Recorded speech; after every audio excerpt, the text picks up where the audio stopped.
Oui. Monsieur Macron a décidé de faire Margaret Thatcher. Voilà, c'est ça. Il veut donc affronter le mouvement syndical, obtenir une grande victoire et faire basculer notre société dans autre chose que ce qu'elle est. Ça deviendrait la société du tout marché, des égoïsmes en compétition. Il y a la cloison entre le syndical, le politique et l'associatif. Alors, bien sûr, chacun a son registre, on ne va pas tout mélanger. Mais il s'agit quand même de permettre tous ensemble à ce que toute la société puisse aller aider ceux qui sont en première ligne de la... C'est qu'on a un gouvernement qui devait être le gouvernement de l'apaisement. C'était la promesse d'Emmanuel Macron il y a un an, en promettant de dépasser les clivages. En réalité, il en crée d'autres qui sont plus dangereux, plus violents. Et on a une société qui n'est pas apaisée, mais qui au contraire en tension.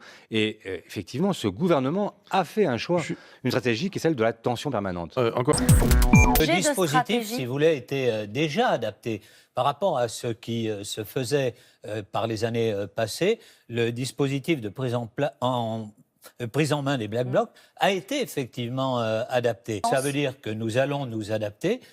Par exemple, pour les prochaines manifestations, il y aura encore plus de forces de l'ordre, avec la volonté, cette fois-ci, de séparer totalement les manifestants de ceux qui veulent casser.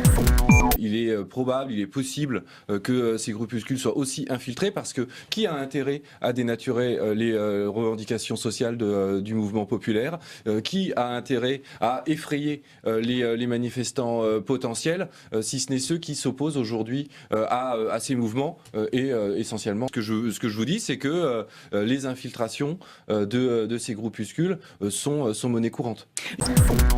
Le maintien de l'ordre, je le répète, c'est une fonction extrêmement compliquée. Moi, je rends hommage aux forces de l'ordre qui l'ont fait hier avec professionnalisme et retenue. Parce que, imaginez qu'il y ait eu un blessé grave parmi les manifestants, même parmi ces gens-là, on aurait évidemment dit que ça n'avait pas été proportionné, que ça a été trop fort. Enfin, quand même, on voit les identitaires qui font les douaniers anti-migrants dans les Alpes.